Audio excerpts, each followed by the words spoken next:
Teníamos casa llena la primera sesión, pero bueno, así es esto. Pues hoy tengo el gran gusto de presentarles a un muy querido amigo mío, el arqueólogo Valerio Paredes. Él es un investigador amante de la arqueología, podría decir como pocas personas. Él empezó a trabajar empezó a excavar y todo esto desde muy joven, incluso en sus anécdotas de niño, allá en su pueblo de Villa del Carbón, pues de repente la criatura se les escapaba a los padres y ya andaba ya el niño excavando en los cerros. Y bueno, empezó muy joven. Él tiene experiencia de investigación en diferentes partes de la República Mexicana. Él empezó sus trabajos allá por el 89, allá por lo que es el área maya, en Toniná. Ha trabajado en varias partes, en Calakmul, en diferentes partes de lo que es la zona maya. Y bueno, estuvo también en la parte del norte, en diferentes puntos. Incluso lo invitamos, según nos recuerdan, para el curso del norte, porque tiene varios trabajos de investigación en esa zona. En el centro también estuvo trabajando en lo que es la línea B del metro. Tiene varias anécdotas bastante intensas, de todo tipo. De hecho, también estuvo colaborando en estos textos que se llaman de sombras y susurros. Tiene por ahí algunas historias un tanto, no sé, macabras. Entonces, pues bueno, es una persona que le gusta entrar a investigar hacia varias partes. Sin embargo, su pasión es todo lo que tiene que ver con las monedas antiguas y todo eso. De hecho, de eso hizo su tesis y tiene por ahí varios textos. De repente, si ven que lo golpeo, es con todo el amor del mundo, porque le digo, tienes que publicar. Tiene un trabajo ahí que se quedó a la mitad sobre lo que es el famoso Tlaloc. Llegó a muy buenos niveles de análisis, que incluso ha estado compartiendo con varios investigadores. Lo que pasa es que mi amigo Valerio de repente comparte y de repente ve por ahí sus ideas ya publicadas. Por eso lo golpeo, no crean que es mala persona. Y bueno, él dentro de estos muchos intereses que ha tenido, esta curiosidad y demás, se interesó mucho por toda esta parte de estos pueblos que están ahí por Perú, por lo que son los moches, y comenzó también a hacer análisis comparativos con lo que él ha trabajado. Y entonces, pues bueno, ya cuando le dije, oye Valerio, vamos a dar aquí algo de nueva cuenta sobre grandes tumbas, y pues él me propone que se les traiga estos temas tan interesantes como es el señor de Zipán y la señora Arecao. Yo en su momento traje y comenté aquí algunas cosas, pero bueno, Valerio lo ha preparado mucho más excelso que lo que yo les pude haber presentado en algún momento. Entonces, pues bueno, vamos a escuchar al profesor Valerio. Vamos a darle un fuerte aplauso de bienvenida, por favor.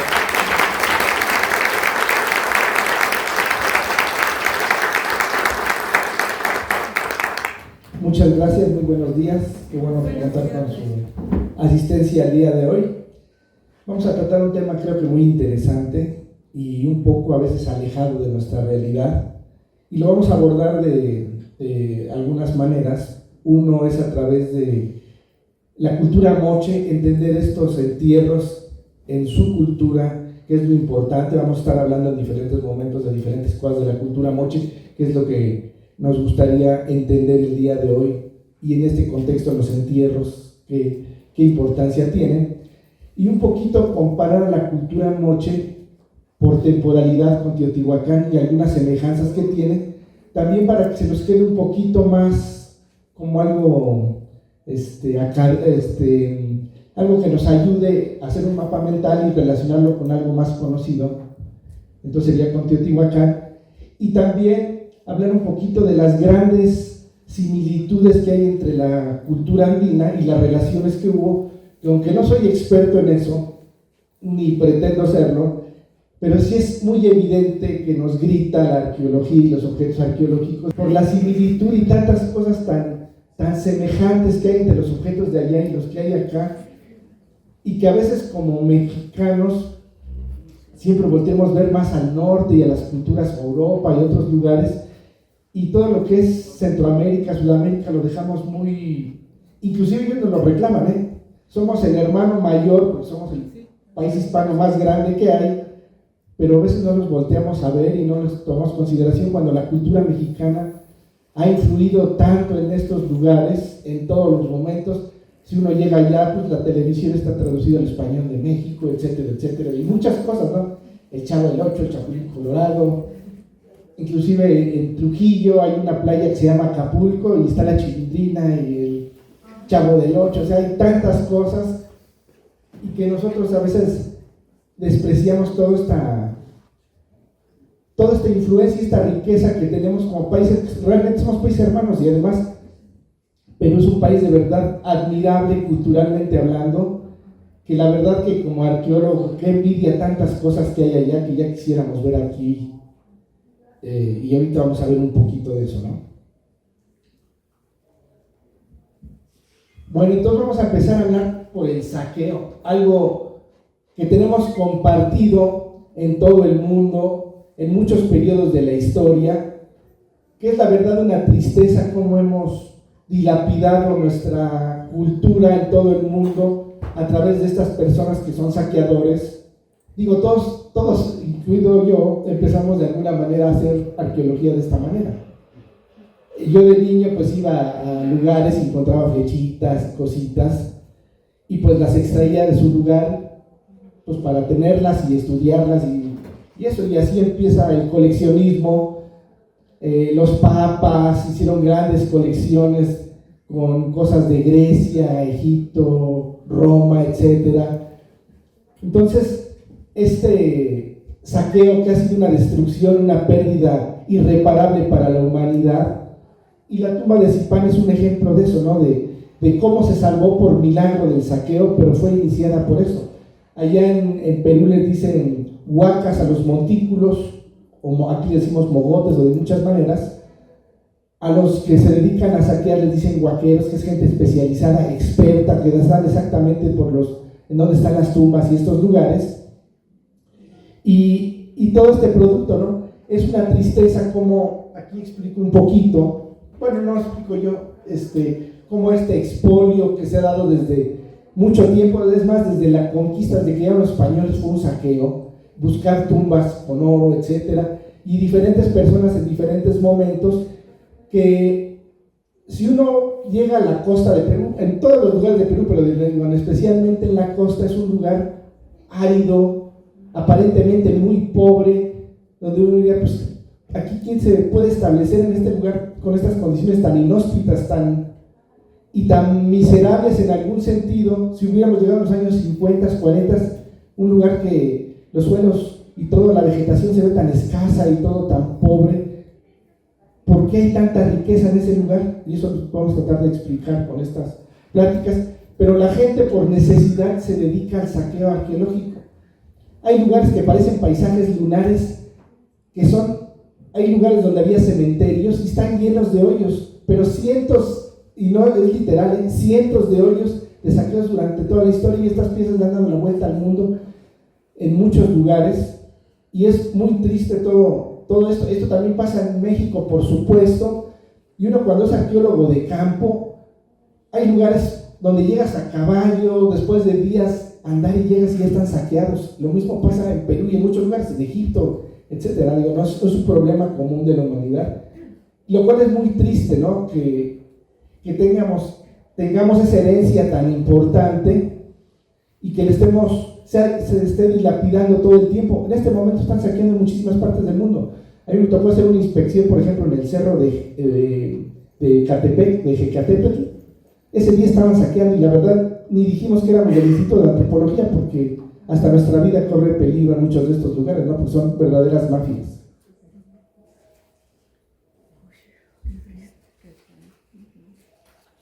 Bueno, aquí vemos algunas fotos de estos. Ellos, por ejemplo, en general los huesos no les interesan. Ellos van sobre la cerámica, los objetos de oro y cosas así que encuentran. Todo lo avientan. A veces con textiles maravillosos, increíbles, que es lo que sí nos da envidia aquí en México, que aquí casi textiles arqueológicos no encontramos en la cantidad y calidad que sí hubo, pero ya no existen, y que ya sí todavía se encuentran en muchísimos lugares, en los museos. Muchas piezas son saqueos, son maravillosos los textiles, y aquí vemos a la gente le pagan muy poquito por esto. Como ejemplo, a mí, estando en Sonora, en la sierra, encontramos un hoyo de saqueo. La gente en Semana Santa va a buscar estas tumbas de la cultura Casas Grandes. Ellos entierran varillas, porque la tierra que es excavada ya no vuelve a estar nunca igual de compacta. Entonces ellos saben, donde está la tierra más suavecita quiere decir que ya fue excavada. Entonces, pues sacan cerámica, sacan todas estas cosas, y estábamos sacando pedazos de olla bien bonitas. De hecho armé como 3 de las que sacaron ellos. Estaba yo y una compañera arqueóloga, pero estamos en la sierra perdidos, y nos matan ahí, ni que se hubiera dado cuenta ni nada, y de repente llega por atrás una persona a caballo, con la camisa rota, lleno de sangre y con una pistola, y dijimos, pues ya, hasta aquí llegó nuestra historia. Y nos preguntó, ¿ustedes qué hacen aquí? Ya les dijimos, no, pues somos arqueólogos, venimos aquí esto.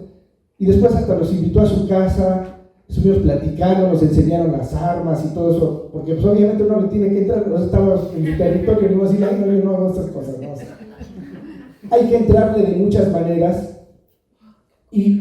pero había gente que llegaba, gringos que llegan, por ejemplo, a Sonora a comprar todas estas cosas, y decían, ¿sabes qué? Te doy $8,000 por esta y 40,000 por esta. Afortunadamente, digo, las pagaban bien, obviamente no las vendimos, por supuesto, ¿no? Pero así es de cotizado el mercado. Obviamente las casas de subastas pues se venden en miles y miles de dólares estas piezas.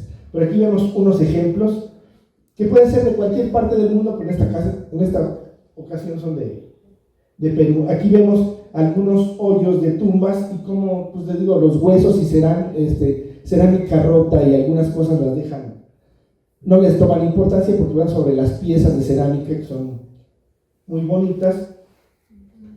Y a partir, por ejemplo, exactamente del hallazgo de la tumba de Zipán, se dio como una revalorización del patrimonio arqueológico y se ven opciones de vida para la gente. A veces te deja más el turismo que llega a estos lugares, a estos museos, estas zonas arqueológicas, que lo que tú puedas vender de sus piezas. Entonces, por ejemplo, Teotihuacán es una de las zonas más visitadas del mundo. En México es la número 1, llegan millones de visitantes al año, y obviamente es más redituable eso. Inclusive ya se ha sobreexplotado muchas de estas zonas arqueológicas. El turismo también puede ser depredador, hay que hacerlo también de manera controlada.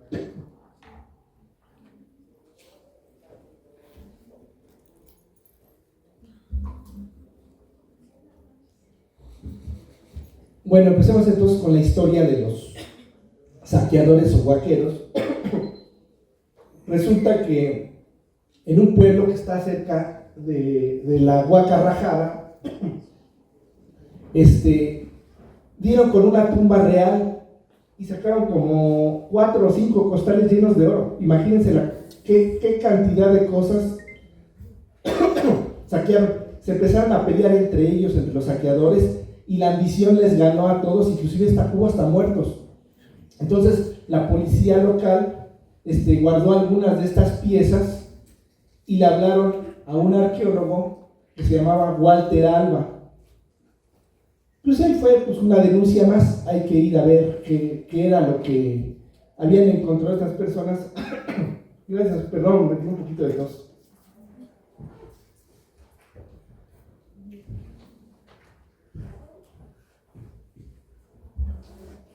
Gracias. Sí, gracias. Gracias.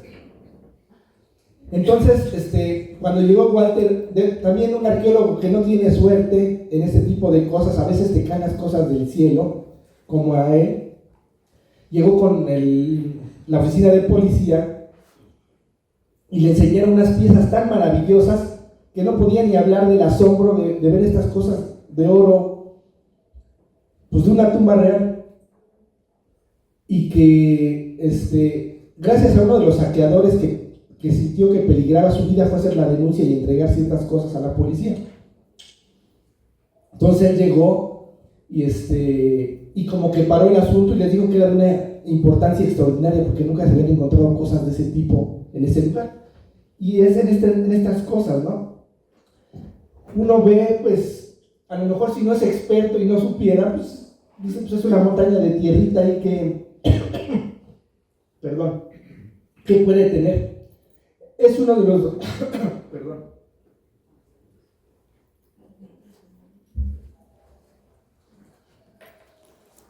Me vacunaron contra la influenza y como que me dio reacción.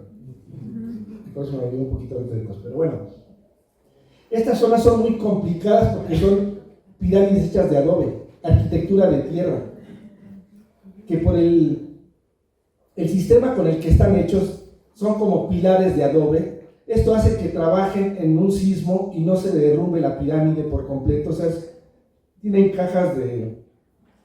Pero por estas uniones, cuando llueve con el fenómeno del Niño, se filtra el agua y se erosiona y quedan de esta manera. Aparte, más los hoyos de los saqueadores y todo eso, hace una arqueología sumamente complicada porque arquitectura de adobe, saqueada desde hace muchos años, donde a veces caen lluvias torrenciales, hace que reconstruir estos lugares sea muy complicado y a veces con hoyos que las han penetrado por todos lados, pero que sin embargo en sus entrañas guardan algunos de los tesoros más ricos de América. Como vamos a ver, entonces los españoles ya sabían de eso, inclusive desviaron ríos para que le dieran a las pirámides de adobe y ver si a través de esto podían dar con su contenido.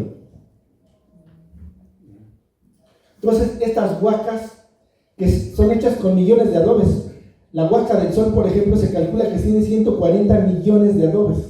O sea, son cantidades increíbles. Pueden medir actualmente 43, 45 metros de altura. O sea, hechas con puros adobes y medir 200, 300, 400 metros de largo algunas de estas cosas. De verdad que son arquitecturas sorprendentes. Y, por ejemplo, de toda la arquitectura de Mesoamérica y del área andina, se podría decir que el 80 al 70% están hechas en adobe. Todo lo que hemos perdido y no se ha encontrado. En la Ciudad de México encontramos construcciones de adobe y un elemento sacado de construcciones de adobe de la época mexica, no todo es de piedra y tezontle. La pirámide más grande de México en su base, que es la pirámide de Cholula, está hecha de adobe en su mayor parte, nada más el recubrimiento es de piedra, pero muchas etapas constructivas son de adobe. Las pirámides olmecas también son de adobe, son de tierra. Pues Paquimé es uno de los pocos sitios de arquitectura que vemos en el norte de México, pero hay casas acantiladas, hay muchísimas cosas de adobe, no nada más prehispánicas, sino coloniales. Y aquí vemos en la costa de Perú, como no había piedra, usaban mucho este material. Aquí vemos estas huacas y los lugares donde se han hecho los hallazgos. Entonces Walter Alba, después de ver estas magníficas piezas en la comisaría, lo que hace es hacer un proyecto de salvamento. De hecho, al otro día se le armó una bronca porque la gente va a saquear en las noches y se corrió que había oro. No saben. Al otro día tuvo que ir con policías y con todo para proteger y custodiar el área del hallazgo. Esto es bien peligroso. A mí me pasó 2 veces y les voy a platicar, pues, ya que estamos en esto. Como les decía, yo estuve cavando en la línea B en Tepito. Sacábamos muchas ollitas de los canales y la gente de Tepito me decía, ahí tienen oro, y ese es nuestro, no nos los quiten. Obviamente aparecían sin nada las ollitas, pero el día que sí apareció un entierro infantil que ya les platiqué a algunos de ustedes, con un collarcito de oro, dije, si suena la palabra oro en Tepito, ni yo salgo ni nadie de aquí, se va a correr como pólvora. Y nada más hasta que llegamos a la bodega les avisé a mis trabajadores. También en otra excavación que hice ya en mi pueblo, en Tashimay, hay una torre en una presa que se llama Tashimay, está en medio del agua. Cuando bajó el agua la restauramos porque ya se iba a caer. Un jueves excavé y llegué hasta el fondo tenía 4 metros de sedimento la torre, y llegué hasta el piso original de la iglesia. y encontré la portada y todo bien padre. Llegó el viernes, dejamos de trabajar y el domingo cayó una lluvia torrencial que inundó todo, pero subió 4 metros arriba del nivel del agua, o sea, fue horrible. Y todo el trabajo que habíamos hecho durante toda la semana de excavación para llegar al piso se fue. Y yo quería restaurar la torre desde abajo y aparte ver cómo era, otra vez estar en el piso del siglo XVI de la iglesia. Entonces, por la época de lluvias, por estar en medio de una presa y todo eso, lo tuve que hacer muy rápido y metí maquinaria. Entonces, con maquinaria, pero de manera quirúrgica, porque exactamente llegamos un poquito arriba de las tumbas, de la entrada de la iglesia, y vimos, pero esto fue un jueves en la tarde, pero como destapamos las tumbas y la gente pensaba que había oro y eso, tuvimos que dejar a gente, y al otro día había como 300 pobladores ahí viendo a ver qué encontrábamos de esto, y tuvimos que dejar a gente porque de verdad en la noche llegaban a saquear y a veces nos dan vajilla o nos dan baje si no nos ponemos abusados con ciertas cosas. Hay cosas que las tenemos que llevar al momento, me he encontrado usted las mallas que si no te las llevas al otro día no va a estar. Entonces hay que actuar, y así actuó Walter Alba en este lugar. Tuvo que llevar a policías, fuerzas armadas y hacer una cosa para contener la ambición de la gente que pues obviamente buscaba oro, y oro de verdad, piezas maravillosas, excepcionales. Y a través de algunos meses, de 6 meses de estar excavando, obviamente se dio cuenta que habían excavado una tumba real de donde procedían esto.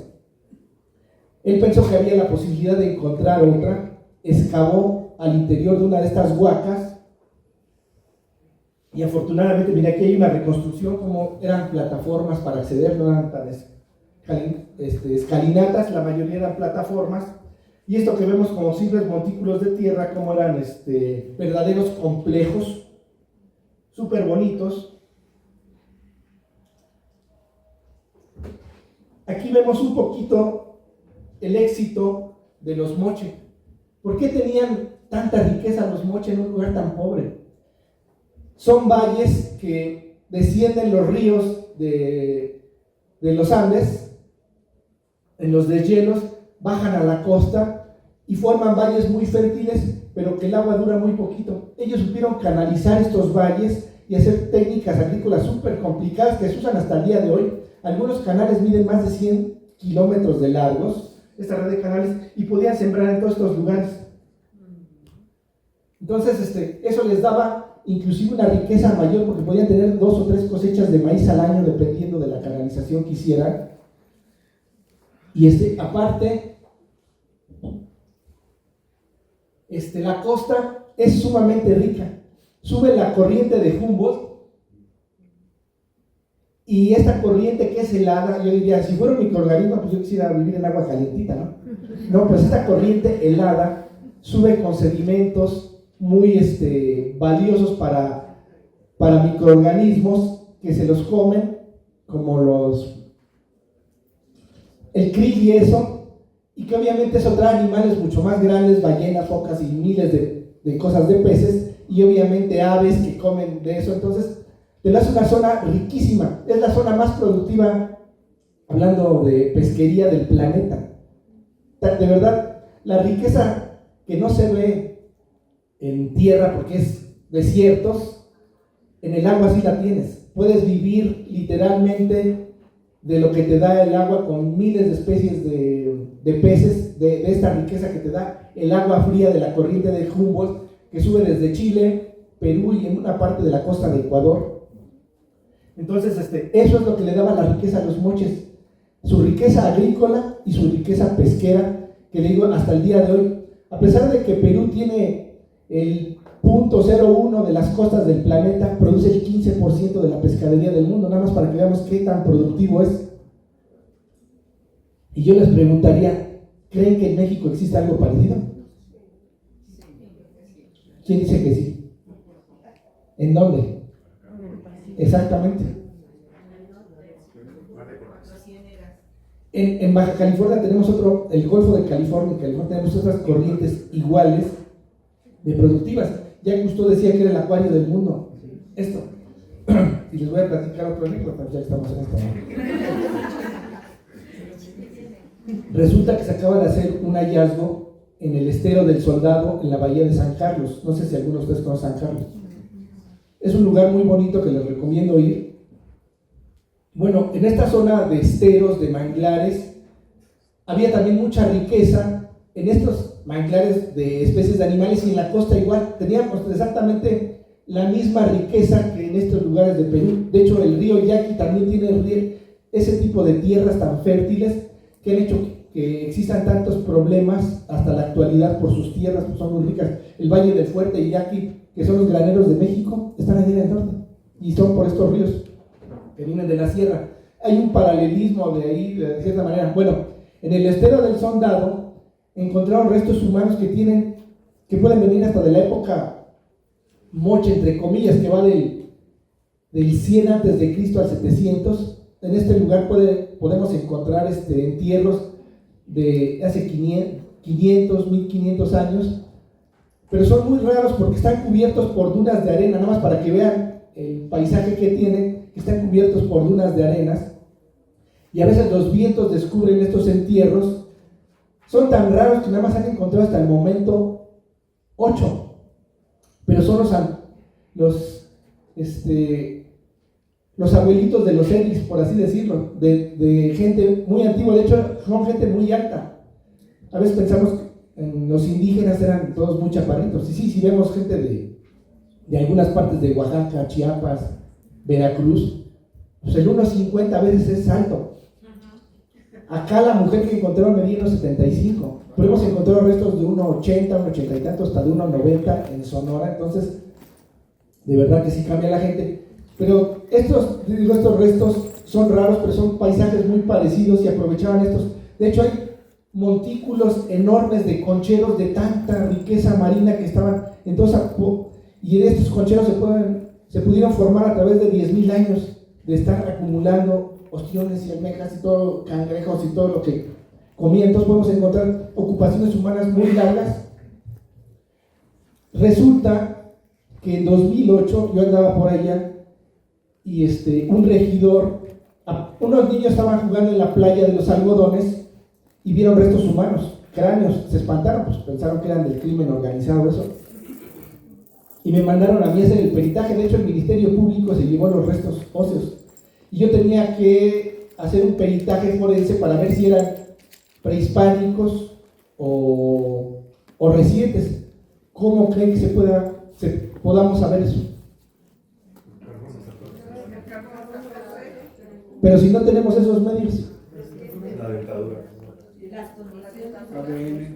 se tiene que ser honesto. Para empezar, estos restos yo determiné que eran prehispánicos, y fueron los primeros que encontré. Yo encontré 2, bueno, el Ministerio Público y yo, porque dejaron ahí algunos huesos.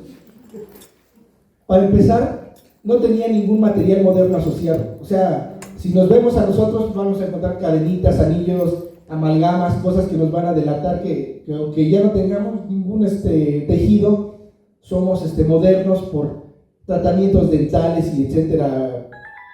A lo mejor tornillos de que se nos rompió un brazo, etcétera. Acá no tenían ninguna de esa evidencia, y estaban completamente esqueletizados. Estos huesos estaban completamente secos. O sea, todavía un hueso de 10, 15 años se puede decir que está medio fresco, tiene cierta textura. Estos estaban completamente secos, no tenían ninguna cosa. Los dientes indígenas son dientes de pala, están por atrás, tienen una cavidad. Aparte tenían un desgaste de que mordían fibras para hacer cestería, y la hacían así. Esta abrasión se notaba en los dientes. Y aparte, nada más, el único material asociado era un metate.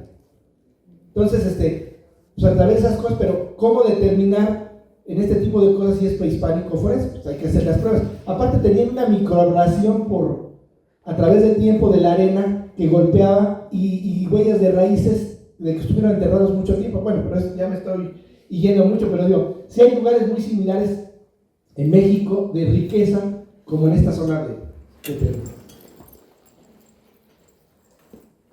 Aquí ya hay algunas excavaciones.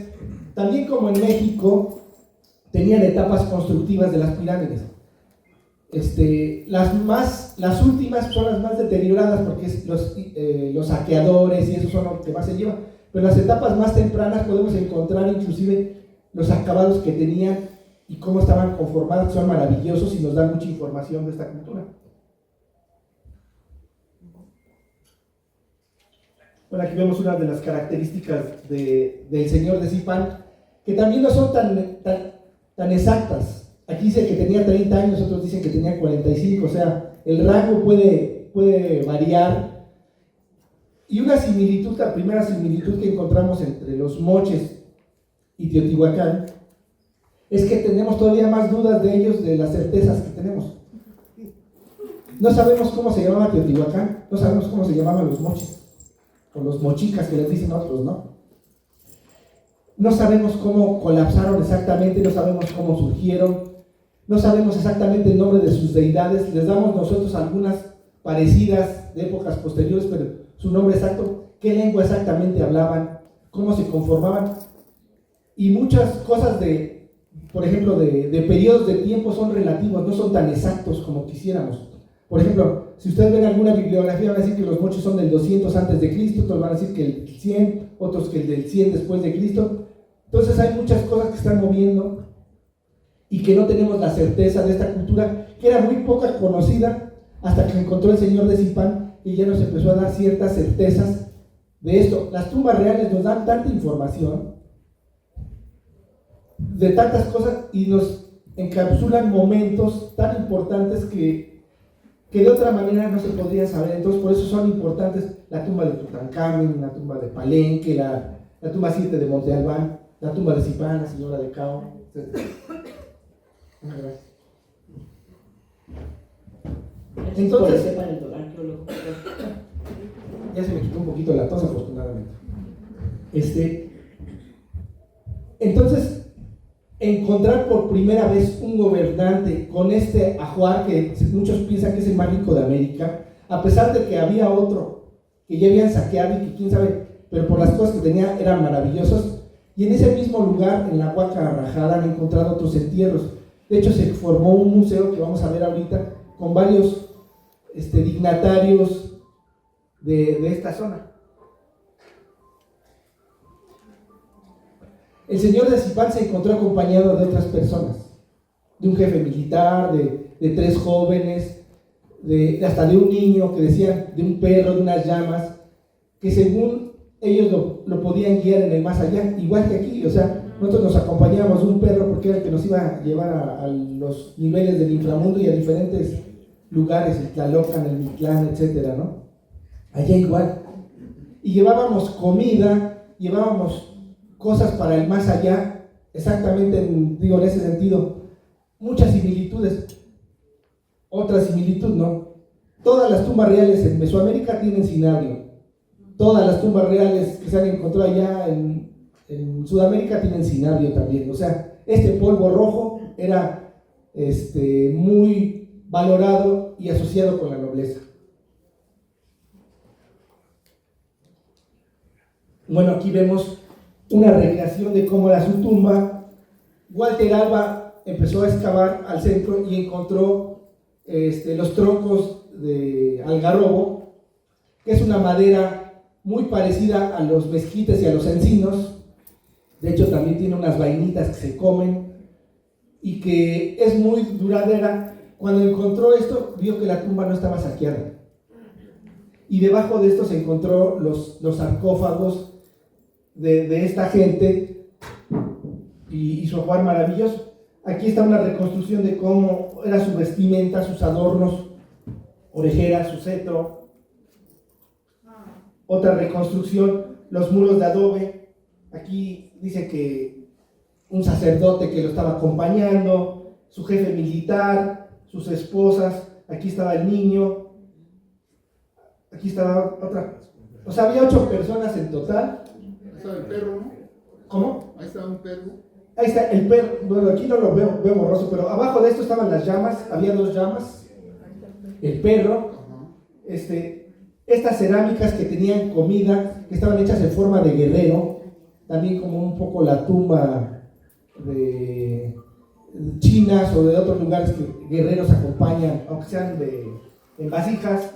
Entonces, maravilloso, vemos cómo, y por primera vez se encontró esta tumba maravillosa, que yo digo, dio un cambio en la arqueología del Perú para valorar estos lugares que antes de alguna manera no se le daba, y a través de esto se empezaron a hacer más hallazgos de cosas similares, ¿no?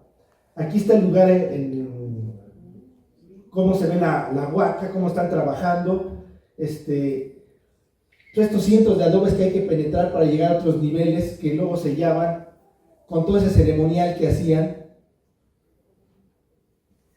y más reconstrucciones han hecho muchas, afortunadamente se llevó un buen registro, y esta es la gran diferencia entre los saqueadores y la arqueología. De otra manera no podríamos ver esto como lo vio Walter Alba y los descubridores, así como está recreada la tumba de Pacal aquí en el Museo de Antropología, que la vemos exactamente, los saqueadores no dejan esto y destruyen todo. Aquí sí podemos saber la madera de algarrobo, cómo estaban hechos los sarcófagos, cómo estaba dispuesta la gente. Entonces es una gran ventana al pasado, a qué valoraban, a los elementos de poder, a los elementos simbólicos. Vean qué maravilla de orejeras y de joyas, de verdad que no tienen nombre, ¿no? La maravilla de poder encontrar estas joyas, y que se habían encontrado en el pasado, pues las encontraban saqueadores, y no verlas en su contexto, que eso es lo que le da el plus a todo el material arqueológico, es saber la asociación que tenía todo esto, cómo se vestían realmente los dignatarios, cómo apantallaban a la gente, estaban hechos para diferenciarse desde el vestuario, porque eran gente que también, como en otras culturas, eran divinos o semidivinos, eran parte de la divinidad, no eran cualquier persona como nosotros, ellos estaban en otra escala social, podían hablar de alguna manera con los dioses, se comunicaban, y todo ese simbolismo es parte de ellos. De hecho, ellos bebían la sangre, así como los gobernantes mayas se perforaban en ritos sangrientos la lengua y otras partes del cuerpo, la verdad muy feitos, no me hubiera gustado ser gobernante para poner una lengua con espinas en la que debe haber sido muy doloroso y otras cosas. Ellos bebían sangre de cautivos de unos vasos que se llamaban queros y cosas maravillosas, y se ve simbólicamente, se ve todo eso, pero digo, los trabajos son increíbles. Las narigueras que usan para cubrirse los rostros y la boca, que no les dan expresiones, pues también los teotihuacanos las tenían, ¿no? Esas de mariposas, todas, muchas similitudes de las narigueras, las orejeras, ciertos tocados que vemos, los collares de espóndilus. ¿Por qué es tan valioso el espóndilus, la concha naranjita o con varias tonalidades? En todas las tumbas reales también acá encontramos espóndilus, en todas las tumbas de allá también está asociado al espóndilus, y a veces estas respuestas las encontramos en otros lados. Por ejemplo, el espóndilus sirve para predecir el fenómeno del niño y la niña por la coloración de la concha. Entonces para ellos era la observación de las conchas, también era poder predecir el clima, y en base a eso pues saber si iba a venir un año de sequía o de lluvia o bien. Entonces, aparte de muchas cosas, esa respuesta la encuentras allá, eso acá no lo ves, que tenía esa importancia, que también podía predecir el clima, ¿no? Entonces, esas láminas de oro, imagínense esas personas brillando al sol con todos esos adornos de oro dorados, su cetro, símbolo del poder, sus grandes orejeras, así como acá los penachos, siempre la altura de los gobernantes tiene que ser mayor, con tocados. Los gobernantes mayas tenían también tocados, los emperadores aztecas, todo eso, acá con sus todo este simbolismo muy rico en oro. Como esta carita fue una parecida a la que le enseñaron a Walter Alba, que se quedó mudo de ver la maravilla, una carita de oro de este tamaño con incrustaciones. Entonces dijo, wow, estamos ante algo, y ya poderlo encontrar en asociación con este entierro, pues digo, cambia la dimensión de las cosas.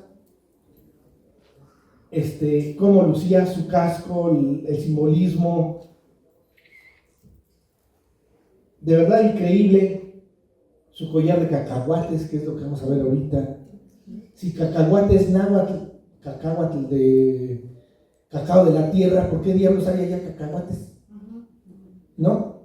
Uno se empieza a preguntar, pues, ¿qué tiene que ver? La turquesa y el oro muy relacionados igual en muchas cosas. Como les digo, estas vestimentas, poderlas encontrar, pues aquí casi sería imposible, casi, porque sí se encuentran pedazos de textil, pero ver esta maravilla de textiles con diferentes tipos de colores de lana, con alpaca, con vicuña, con... La llama está más feita la lana, pero la vicuña, una lana finísima que nada más estaba reservada para los gobernantes, con estos colores, estos diseños, nos da otra dimensión de las cosas. Encontrar las momias, en este caso no, pero Perú tiene más momias que Egipto, por ejemplo. O sea, a veces pensamos en momias en Egipto. No, en Perú se encuentran muchísimas, en muchísimos lugares. Y te digo, de verdad, una envidia poder... Nosotros como arqueólogos, contra más datos tengamos de lo que encontramos, o sea, si encontramos ropa, vestimentas, pues nos dan más elementos para poder hablar de ellos, ¿no? ¿Es el señor de Zipán? Sí, son reconstrucciones de su vestimenta, cómo se podía, bueno, de cómo se ven. De hecho, en todos estos museos te puedes tomar fotos con ellos, con algunos de los trajes y las vestimentas con las que han salido. ¿Ese es tamaño natural? Sí. ¿O es escala? No, está en tamaño natural. Como vieron en la descripción, medía como unos 60 y tantos, que era un poquito alto para su época. Medía creo que unos 67, era relativamente alto. Obviamente su musculatura no era muy desarrollada, pues porque lo traían cargando todo el tiempo en literas.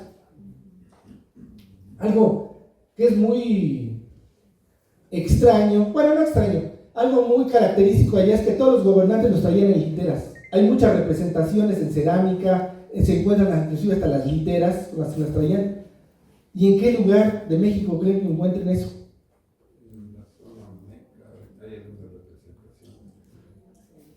Más que en la zona olmeca, en Occidente. Hay maquetitas de personas que les traen en literas. Entonces te casas que, qué extraño. Muchos de estos cascos también son parecidos. De verdad que Occidente, digo, ya les va a tocar con Eliseo platicar, pero de verdad, ves tantas cosas tan familiares de la cerámica de Occidente, la cerámica de allá, hay muchas cosas que te quedas.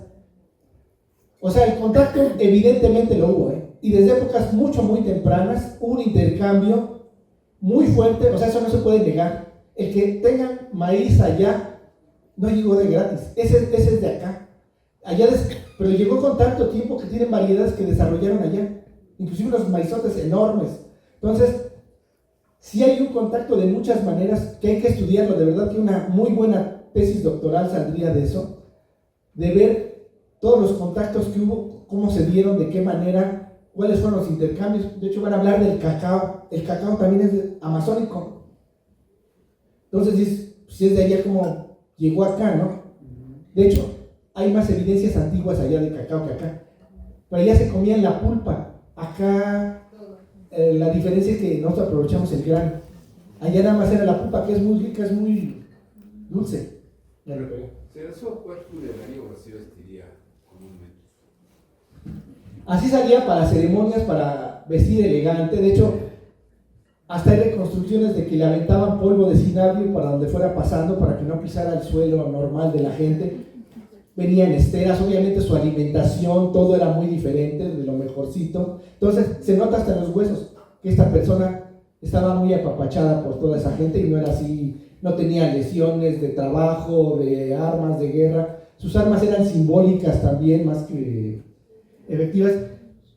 Y digo, igual que los teotihuacanos, igual que muchas culturas, la gente de élite tenía que apantallar para poderse legitimar en el poder de muchas maneras, y una de sus formas era la vestimenta, que era colores exclusivos, ropas exclusivas, tocados exclusivos, muchas maneras exclusivas de hacer, y eso digo, es en todas las partes del mundo que se hacía. Entonces, el lucir como el oro, como el sol, ya lo distinguía a él de cualquier otro ser humano, ¿no?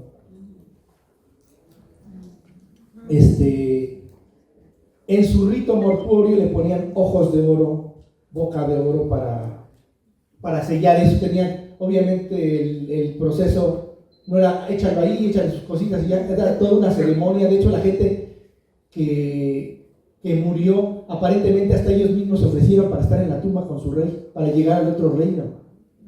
No era así de que te toca a ti, ¿no? Pues sacas de la rifa del tigre, ¿no? Su general, con mucho gusto iba a acompañar al gobernante porque iba a ir a otro lugar diferente, que no estar con él acompañándolo. Sus esposas, que eran jovencitas, todas tenían menos de 20 años, y que escogieron irse con él para vivir en otro mundo, pues también se ofrecían. De hecho, había un sacrificio de que algunas de las jóvenes se despeñaban, se aventaban para algunos sacrificios también, ¿no? Como acá un poquito de que el morir sacrificado no era malo, era bueno. Mucha gente vendía a sus hijos, etcétera, o guerreros, era un honor morir de esa manera porque ibas a alcanzar otro nivel. Sí, además comentan que sí les daban un cierto tratamiento previo para no estar tan conscientes de la muerte. Sí, les podían dar, allá se usa mucho el cactus San Pedro, que les daban en bebida. Los chamanes lo usaban con una concha, el líquido se lo ponían por la nariz, y a otros lo bebían, pero tardaba más el efecto. Pero sí, todavía hasta el día de hoy, chamanes y ceremonias usan el cactus San Pedro y otros alcaloides que conocen para hacer estas ceremonias y llegar a estados alterados de conciencia, para ver otros mundos. Y precisamente se llama San Pedro porque San Pedro tiene las llaves del cielo, y con este San Pedro tienen las llaves para otros cielos, con otros dioses tal vez, pero sí lo ven hasta la actualidad. Entonces, aquí está el Museo de las Tumbas Reales de Zipán. Uno llega por una plataforma imitando esto, y ya han encontrado, hasta donde yo sé, como 8 tumbas reales. El viejo señor de Zipán, un personaje más antiguo, y algunos sacerdotes. Después del señor de Zipán, el sacerdote era el que tenía el rango mayor, y también algunas sacerdotisas que se ven en las pinturas y todo eso. Entonces ahí están algunos de estos personajes con todas sus vestimentas muy fastuosas y elegantes. O sea, el manejo que tuvieron los moches del oro es impresionante e increíble. Como les decía, en la misma época que Teotihuacán, o sea, son muy similares temporalmente hablando. Más o menos en el año 200 ya estaban los moches, estaban los teotihuacanos, y estaban en su época de esplendor. De hecho, el señor del Zipán es del año 300 más o menos, cuando Teotihuacán estaba en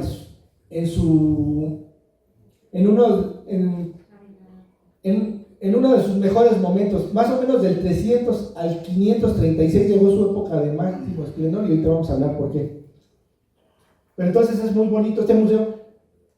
El que tú hagas museos en los sitios arqueológicos, pues hace que el turismo, que es una de las principales actividades del Perú, pues se distribuya y sea una actividad que remunere a largo plazo a la gente. Las artesanías, la gente vestida con estos, que te tomes una foto con ellos, etcétera, pues a la larga deja mucho más dinero que el saqueo.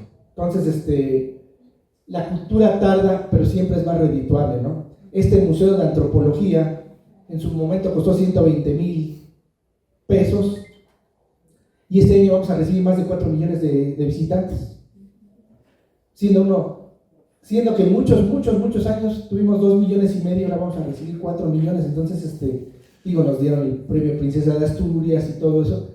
Entonces hay que relanzar también este museo. Se acaba de abrir el gran museo egipcio. Este museo tiene 45,000 metros construidos, más o menos 30,000 de exposiciones. El gran museo egipcio tiene 164,000. O sea, sí nos gana por un poquito, ¿verdad? Pero toda la apuesta de ahorita, Egipto está en ese museo. Este museo tardó 1 año y 9 meses en construirse. El de Egipto tardaron 13 años en hacer, ¿no? Nada más pero le está apostando todo el pueblo egipcio a ese museo, porque uno es para que la gente se sienta orgullosa de donde es, que este era el objetivo de este museo, que cuando salgas de este museo te sientas orgulloso de ser mexicano y de la grandeza de México.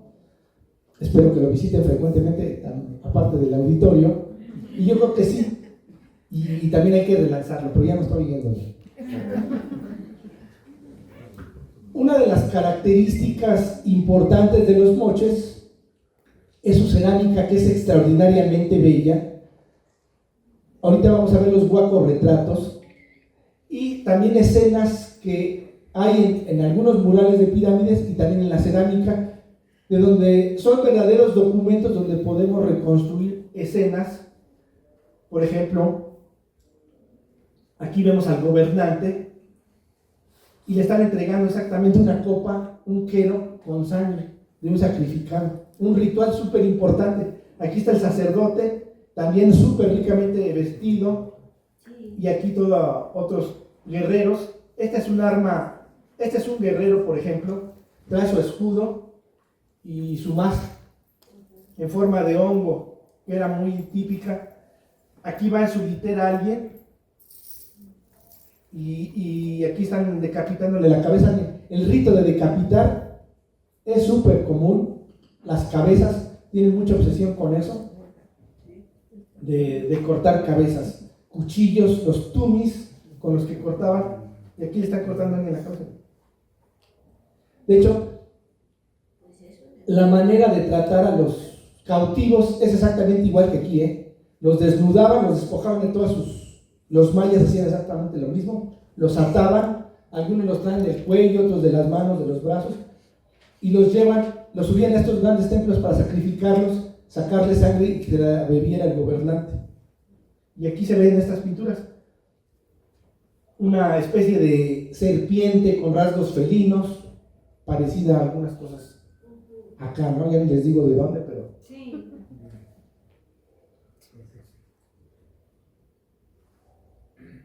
Aquí está el famoso collar de cacahuate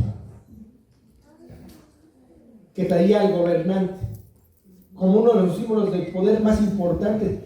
Pero pues aquí uno se preguntaría, pues si el cacahuate es de aquí, porque, bueno, uno cree que es de aquí, pues no, resulta que también es de allá. Allá le dicen maní, que no es un nombre peruano, es taíno, pero tiene que ver, era muy importante su cultivo en la zona moches. Aquí no le hemos dado tanta importancia al cacahuate, aunque sabemos sus moles y mil cosas, no le hemos dado el gusto que tiene. Aparentemente hibridaron dos especies de plantas que dieron como origen el cacahuate, que luego de alguna manera hace mucho tiempo viajó para acá, y también lo tenemos. El nombre que nosotros tenemos, cacahuate, pues es náhuatl, y allá le dicen maní, y es símbolo del poder, del renacimiento de la tierra, como muchos símbolos acá también, ¿no? de que llegas a la tierra pero vuelves a nacer, muy parecido a cosas que se tienen acá, y es maravilloso. Y otra cosa maravillosa que tiene es la dualidad. La mitad del collar de cacahuate es de plata y la mitad es de oro. El pensamiento dual lo tenemos en toda la zona de Perú, pero también en toda la zona mesoamericana. Cualquier cultura maya, occidente, bla, bla, bla, todos tenemos el pensamiento dual, vida, muerte, hombre, mujer, temporadas secas, lluvias, etc. Entonces, aquí lo vemos reflejado de esa manera, y ellos lo llevaron al extremo, esta dualidad. Entonces vemos mucha joyería que está hecha en mitad plata y mitad oro, mitad plata, mitad oro. Obviamente la parte del oro representa al sol, al día, a la vida, la plata a la noche, a la mujer, a lo femenino. Ya vemos que hay cosas muy similares que estamos viendo desde la iconografía y cosas como esta, ¿no? Hombres pájaro que venían en sus orejeras con oro, turquesa, espondilus, aquí vemos el espondilus, sus cuchillos de sacrificio. Maravilloso esta joyería, de verdad no tiene nombre. Las aves marinas obviamente viven en la costa, muchas representaciones de aves. Aquí lo curioso es turquesa, oro, ¿no? Las pocas joyas que tenemos aquí también les gusta mucho la combinación de la turquesa y el oro.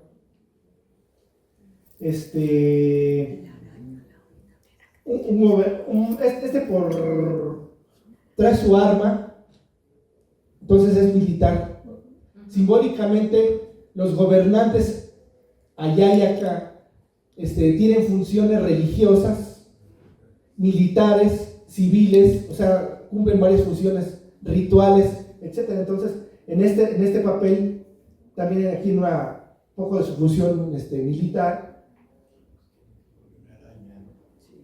Estos sartales de conchas bellísimos, que de verdad asombra cómo a tubitos delgaditos de concha les hacían una perforación. O sea, qué paciencia de hacerlo, no en uno, en miles que forman estos collares, que los vemos también en Occidente, ¿eh? Vayan a las tumbas de Occidente y van a ver estos sartales de conchas increíbles, etcétera, con espóndilos, obviamente, también igual que mucha joyería de acá, etcétera. Otros collares con oro y espóndilos, les digo, muy parecidos simbólicamente. Estas pecheras que también se usaban de alguna manera acá. 1200 piezas. Yo, por ejemplo, estuve trabajando en Lagartero, un sitio en Chiapas, y todos los días pasábamos por un camino, los trabajamos para llegar al sitio, y un día me detuve, en el camino estaba lleno de cuentitas de concha cuadraditas con una perforación, pero eran miles. Un día le dije al arqueólogo, oye, permíteme recolectar las conchitas, pues, digo, muchísimas, y me dice, no, son de un turista que se le acaba de caer. Sí, seguramente, ¿no? ¿Quién va a tener la paciencia de hacer ese tipo de cosas y esos trabajos? Era prehispánico, pero pues yo las colecté y las guardé en una bolsita, pero era maravilloso la cantidad de... Algunos vasos, como también acá, tenían alimentos, bebidas para el más allá, para el viaje, con figuras humanas, los juegos. Estos no son los más valorados, ahorita les voy a decir cuáles son los más bonitos. Aquí vemos una representación de la principal deidad moche, Ayapaec. Sí, en este caso tiene brazos como de pulpo, está muy relacionado con el agua, con la montaña, con la fertilidad. Sus rasgos, sus colmillos es lo de las cosas más emblemáticas de él, símbolo de poder. Le dicen el sacrificador, en muchas escenas trae un cuchillo y una cabeza del otro lado. Es muy sangriento, le tenían que dar de beber, tal vez muy asociado para contener el fenómeno del niño, que era muy desastroso para esos lugares. El fenómeno del niño lo que sí es que lloviera mucho, y a veces tanto que en una sola lluvia podría arrastrar sedimentos y tapar con 10 metros de sedimento un lugar de un momento a otro. O sea, era de verdad desastroso. Los canales agrícolas los desbordaban, los hacían. Entonces las pirámides eran cuando más se erosionaban y se perdían los cultivos. Como cambiaba el clima del agua helada a agua cálida, que es lo que trae el fenómeno del niño, pues también las especies se ahuyentan. Entonces la hambruna está asegurada cuando hay el fenómeno del niño, tanto en tierra como en el mar. Entonces Ayapaec es esta deidad de ojos que en algún sentido es parecida a Tlaloc en muchas de su simbolismo, aunque no se sabe con certeza exactamente qué es, si es un héroe, una deidad, o las dos cosas, pero sí se sabe que está relacionada con la montaña, con el sacrificio, con la fertilidad, con el agua. En algunas cosas trae elementos acuáticos, etc. Entonces aquí vemos esta bellísima joya de turquesa, oro, concha. Aquí vemos varias cerámica en plata, oro, plata, oro, muy acá. Esta cerámica también es, si van a la sala de Occidente van a ver cosas igualitas, no en joyería, pero sí en cerámica, y pues es de llamar la atención. Bueno, no me quedó bien esta foto, pero esta es una joyería de Oaxaca, y también está en mitad plata y mitad oro, por si nos quedaba alguna duda de algunas cositas. Creo que nada más han encontrado 2 o 3 joyas en Mesoamérica con esta combinación de plata y oro, y esta es una de ellas que se encontró en un lugar de Oaxaca, no me acuerdo ahorita su nombre, pero pues vemos que es bellísima. No hay muchas fotos, no hay muchas imágenes, entonces aquí parece que es plata de los dos lados, pero un lado es oro y otro plata. Entonces hasta estas técnicas de metalurgia siempre se ha pensado que vienen de Sudamérica. Y sí, o sea, son muy parecidas. Uno ve cosas de Occidente, de metalurgia y de Sudamérica, y también es muy difícil. Si las revolvemos, hasta los expertos se van a equivocar, ¿eh? De cuál es cuál. Lo que decía, los moches, una de sus riquezas era la canalización, el aprovechamiento de estos valles. De hecho, son varios valles con ríos que bajan de la sierra, de los Andes, y que aparentemente eran reinos. Cada uno de estos valles agrícolas riquísimos pueden tener más de 1 millón de gente, se calcula cada valle, algunos de los valles más grandes con poblaciones,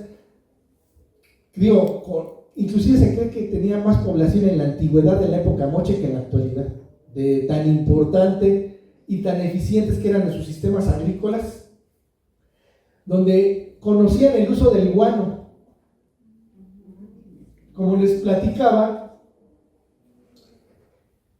como hay muchos peces en el mar, pues obviamente también hay muchas especies de aves que se los comen, y las aves van a las islas y hacen sus gracias y las llenan con metros y metros de guano, que fue una riqueza increíble. De hecho, Perú pudo pagar hasta su deuda externa y ser uno de los países más ricos con la pura venta del guano entre 1850 y 1870 más o menos, pero esa riqueza no la supieron aprovechar y la gastaron en pura tontería, como muchos de nosotros a lo mejor en la vida, que nos ha ido bien en algún momento y nos los gastamos en tonterías y nos ching.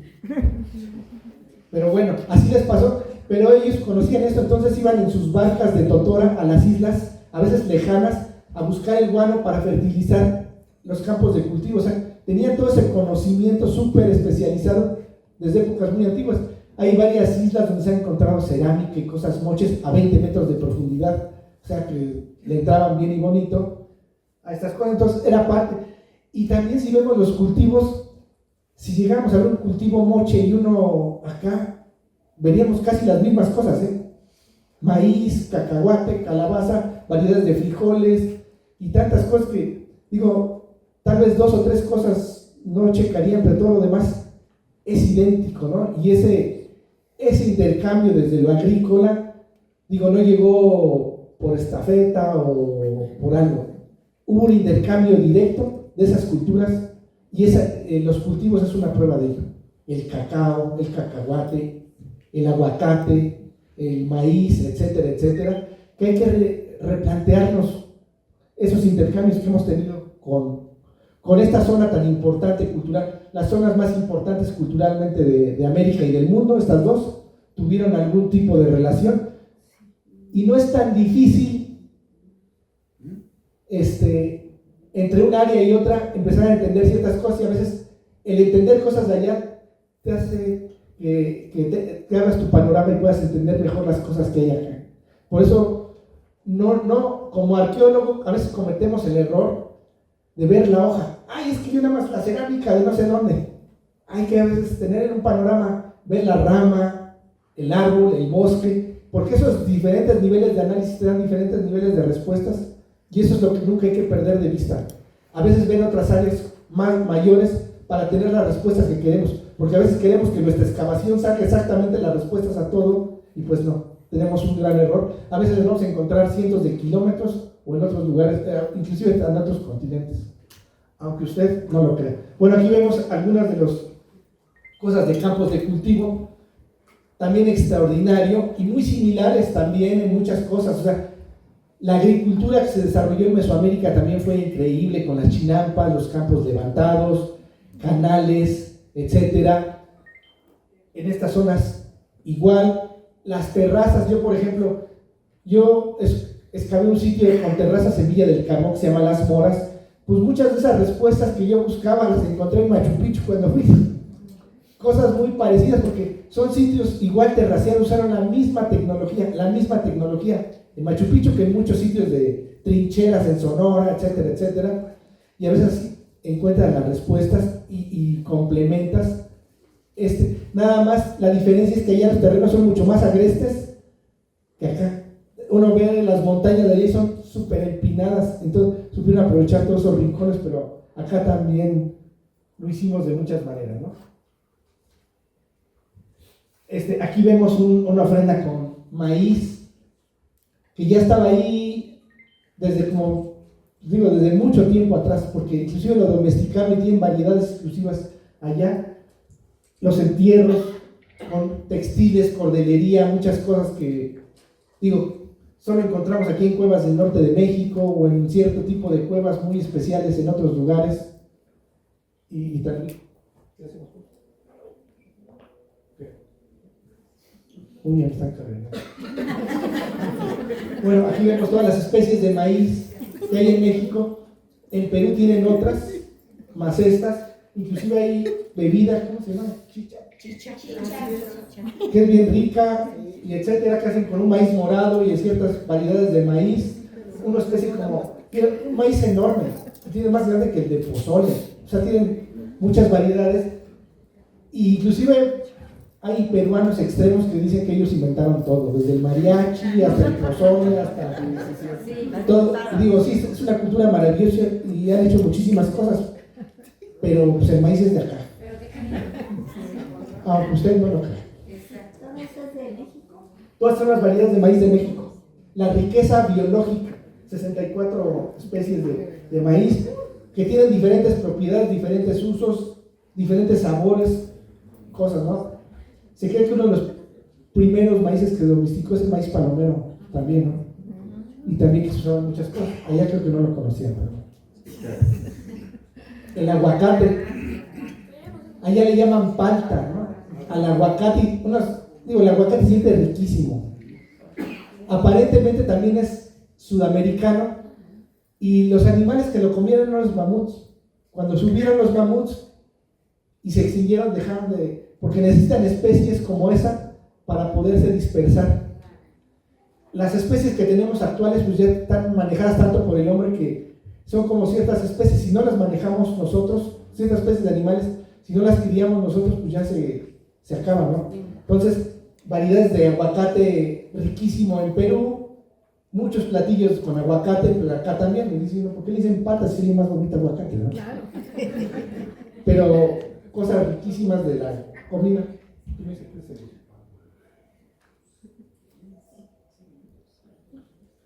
La otra es más rápida. Pero entonces vemos la palta con sus propiedades, su riqueza, y que también pues dicen que el origen es allá, y creo que si no es de allá, pero sí es por Sudamérica. Y es donde dice uno, de verdad tenemos tantas similitudes como pueblo, de verdad somos pueblos hermanos, los peruanos y los mexicanos, de muchísimas maneras, aunque nosotros a lo mejor somos más anglones porque estamos más pegados a Estados Unidos y los queremos ubicar más dentro de ellos, pero culturalmente de verdad nos unen tantas cosas, tantos virreyes. El primer virrey de Perú fue el primer virrey de México, que luego se fue para allá, etcétera, etcétera. Comercio desde la época colonial, o sea, muchas órdenes empezaron aquí. Toda la porcelana que se encuentra en Perú llegó primero a México, toda, muchas cosas de las platerías que encuentran, sí. Que tuve el privilegio de vivir en Ecuador. ¿En dónde? En Ecuador. Ah, qué padre. Esmeralda, ya casi es pegadito a Colombia. Hay un museo donde hay intercambio Más fuerte, de los por favor. mayas. Más fuerte para que todos escuchen. En el museo hay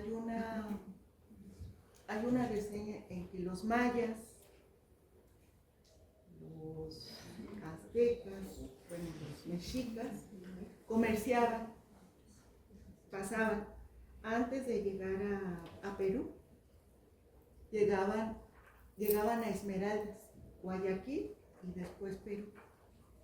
Es un museo muy bonito. Cuando lo conocí no llevaba yo, pero lo voy a buscar. Ah, qué padre. Porque hubo comercio, está comprobado que había conexiones, que había tanto marítima como terrestre. Sí, digo, tenemos tantas cosas en común, te sientes de alguna manera, la comida es riquísima, tantas cosas con las que te identificas. como más familiar, formas de ser. Una realidad. Ya que se le quitó la tos. Hasta la tos se me fue. Bueno, aquí vemos una representación que se encuentra en las huacas de Ayapay, esta principal deidad. Aquí que la vemos con elementos, esos elementos o pueden ser tentáculos de pulpo o cosas de agua, corrientes de agua, porque se representan exactamente igual. Le digo, la forma felina de los colmillos de Tlaloc y él son increíbles, los ojos acá con lentes, allá como se echó su San Pedro, pero bien bonito. El tipo de orejera, etcétera, pero digo, son muy, muy similares. Hay que como que adentrarse más en ver qué similitudes hay entre las dos deidades.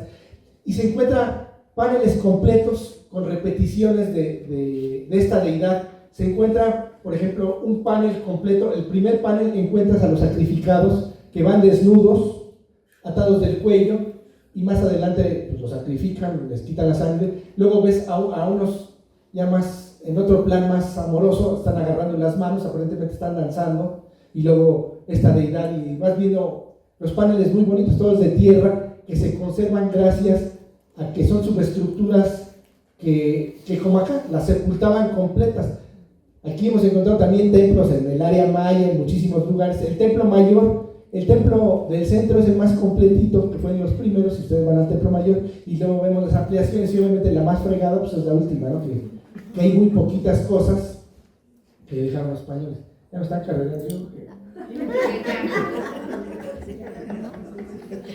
Bueno, todavía se tiene que investigar mucho de esta deidad del decapitador, del sacrificio, de la función que tenía, y de más cosas. Desgraciadamente no hay cosas escritas, y todo es por la cerámica y por las representaciones, que tenemos que dar inferencias de qué están representando y ver todo el corpus. Una pregunta, así como que hizo similitud con Tlaloc, no hace mucho en la costa encontraron, yo digo que eran cientos de sacrificios infantiles, y eran más que estaban ellos acompañados por llamas pequeñitas también. Tendría que ver, a lo mejor, alguna similitud, ya que claro, también sí. se sacrificaban infantes. Mira, aquí la diferencia sería un poquito que lo que le sacrifican son más grandecitos. De hecho, son prisioneros de guerra.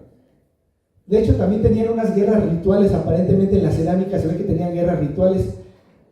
Se puede saber por el tipo de arma y la vestimenta, si son moches, estaban peleando entre moches, en tal vez batallas rituales, o con otros pueblos también por el tipo de masa y armas y cosas. Entonces, son de las cosas que hay que ir investigando de la ritualidad, así como el juego de pelota es un ritual, también un juego y otras cosas. Aparentemente ellos también le llaman como especie de guerras floridas, se iban a pelear aquí con los tlaxcaltecas para tener prisioneros para sacrificar. Ellos hacían algo parecido, algún tipo de combate ritual entre pueblos o a veces entre personas, porque se ve que son combates de persona a persona, no son, y a veces se ve como que son rituales.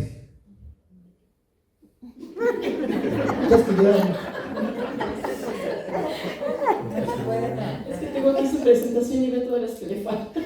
No, pero es que la otra es más rápida. Y si no, la dejamos para otra ocasión. Aquí vemos otra deidad lunar que también tenían. Inclusive hacía bote pronto, bueno, la pirámide, la huaca del sol y de la luna. Aquí tenemos también la huaca del sol y de la luna.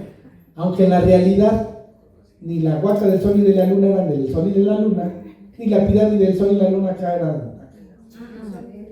Se tiene que investigar más. Aparentemente eran uno era un palacio donde se llevaban sacrificios y otro eran oficinas administrativas de otro tipo. Lo que sí que en todas yo sostengo, las pirámides de aquí, una de sus funciones era enterrar a los gobernantes. Yo eso me encargo de mí, no me hagan caso. Siento que las de Teotihuacán fueron saqueadas, pero eran tumbas de gobernantes. El túnel que está bajo la pirámide de Quetzalcóatl y la pirámide del Sol, también hay otra bajo la luna que se va a explorar, pero yo sostengo que eran tumbas de gobernantes. De hecho, el mismo Sergio también que las descubrió, el de Quetzalcóatl, piensa lo mismo, pero también los gobernantes seguían teniendo poder después de muertos. En Perú, a los incas sacaban a las momias de los gobernantes incas y los ponían en un consejo y todavía opinaban y hablaban. Luego ves, eran más habladores de muertos que de vivos. No, pero todos los tomaban en cuenta y todavía para ciertos fenómenos meteorológicos los hacían participar en ceremonias. Siento que algo así pasó en Teotihuacán, que lo sacaron para algún tipo de cosa o ceremonia, o lo saquearon y ya no lo regresaron, pero yo quería que salieran ahí las tumbas, pero todas las características que hay ahí en los túneles de Tlaloc, para mí me indican que era una tumba, que fue saqueada. De hecho, se ve que fue abierta varias veces, pero tan solo se encontraron 30,000 joyas de jade en el caminito y saqueado. Imagínense si no lo hubieran hecho. O sea, todo mercurio, cosas que no sabían. También todas las tumbas donde se ha encontrado mercurio, todas son tumbas reales y todas son tumbas mayas y teotihuacanas. Entonces, sí hay que repensar las cosas que yo digo. Además, por ejemplo, si vamos al Valle de los Reyes, todas están saqueadas, todas, y eran tumbas, sabemos que eran tumbas, aunque están saqueadas. Y es que muchos dicen, ay, no, es que no está el muerto. Pues no tiene que estar el muerto para hacer una tumba. Si vamos a todos estos hoyos que han saqueado, pues son tumbas, pero pues ya se los cargó el guaquero. Entonces, creo que dejamos una pausita, porque Carmen está insistente y continuamos en un ratito. Bueno, es que sé que todo lo que falta. Vamos a continuar. ¿Tienen hasta aquí alguna pregunta? ¿No? ¿Cómo se llama la diosa? La verdad, no sé cómo se le... Ahorita lo checamos. Muchas gracias. Sí. Ajá. Yo quisiera saber, la turquesa y el cinabrio, ¿eran importados de México o había en la zona? No, allá hay yacimientos. De turquesa y de cinabrio. Ajá. Ok, ¿alguna otra pregunta? Ajá, sí, aquí. ¿Por qué ella también trae, son colmillos? Sí. ¿Por qué no se sabe? Todavía hay muchas cosas digo, como no hay documentos escritos, son mucho por inferencias y por ver cosas de cerámica como estas, que se ve que hay una deidad femenina asociada con la luna y tienen estos colmillos, pero digo, no es... Los nombres, digo, cualquier nombre que se tenga no es el real, es el medio Ayapaec, no es el nombre que tenía, o sea, es el que le dan, o sea, que así como, digo, muchas de las cosas de nombres de ellos no se sabe porque no hay cosas escritas. Esta que era como una máscara que presentó que es de oro con plata mexicana, es el pectoral de Totoita y forma parte de los materiales que se encontraron en la tumba 7 de Monte Albán. Es un trabajo de la cultura mixteca. Bueno, si no tienen más dudas, vamos a continuar.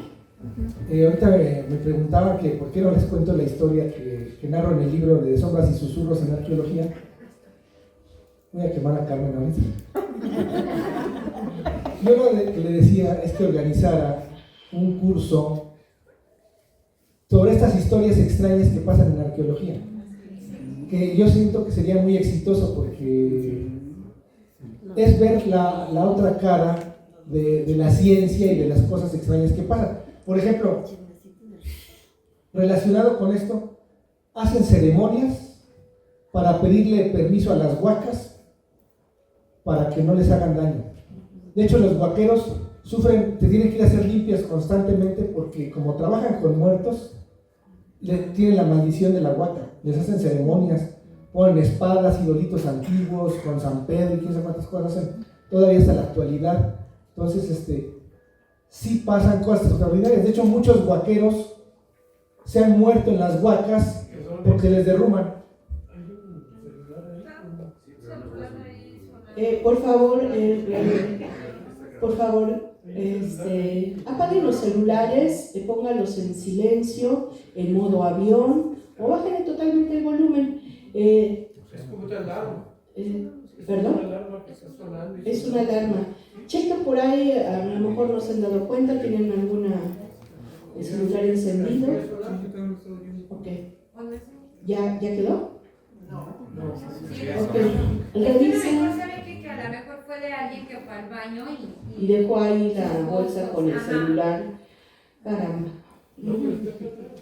¿Es ahí atrás? Ok. Sí, pues sí, no me Pongamos mayor atención ahí.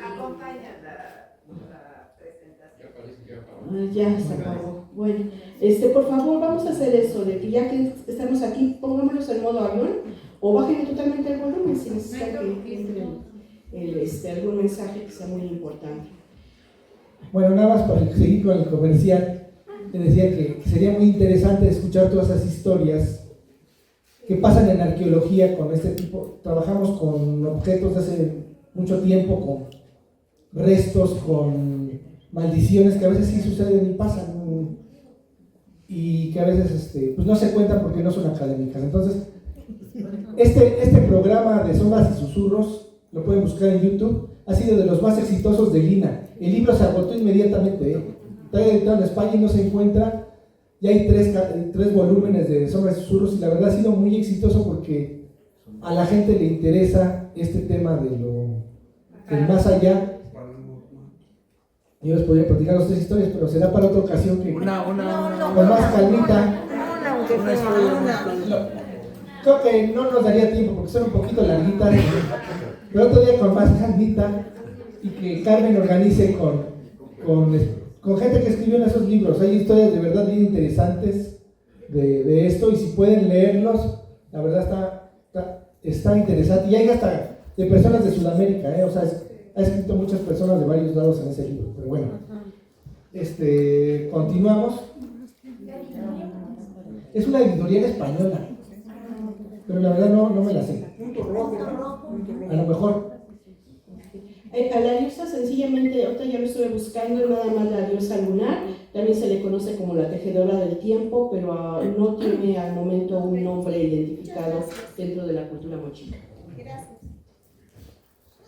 Bueno, dentro de las cosas que decía, el tumi es un cuchillo ceremonial que a veces hacen de oro.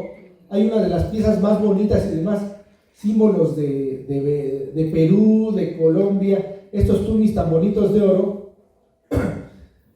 Pero también hay obviamente los tumis de oro no son utilitarios, pero hay otros metales que sí. Curiosamente, si vemos la imagen acá, esto es occidente y trae un tumi en la mano. O sea, hasta la misma forma. Inclusive, si vieron los escuditos de la cerámica moche, son escuditos chiquitos, redondos, y ven lo que tiene aquí. O sea, de verdad hay tanta... No es coincidencia, o sea, eso digo, no es coincidencia. A lo mejor otras cosas sí, pero son tantas cosas. Inclusive hasta dentro de la arquitectura de Adobe hay estilos, cosas muy particulares que son influencias. Inclusive, una vez fui a una ponencia de eso, y se sabe hasta de qué época llegó, quién llegó. Hay gente que se ha especializado como en eso de la arquitectura. Y digo, son de las cosas increíbles que uno ve aquí y allá y dice, pues esto yo lo veo allá también, como esto, ¿no? Las narigueras. Este es un vaso moche con su nariguera, y aquí vemos una figura de occidente también con el cuerpo pintado y su nariguera, que son también tan similares.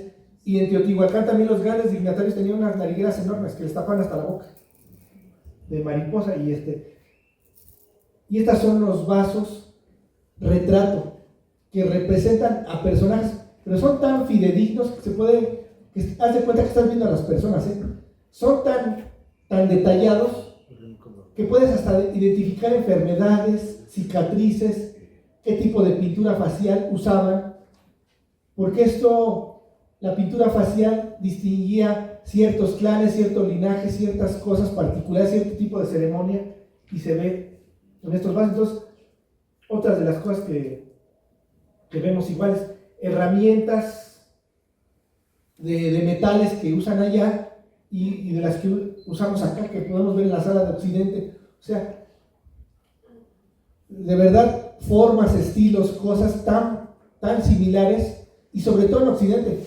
Si uno ve, ahorita vamos a ver cosas de la cerámica Chupícuaro, vemos hasta la chacana, que es un símbolo sudamericano que lo vemos en todos lados, y ahorita vamos a ver cosas.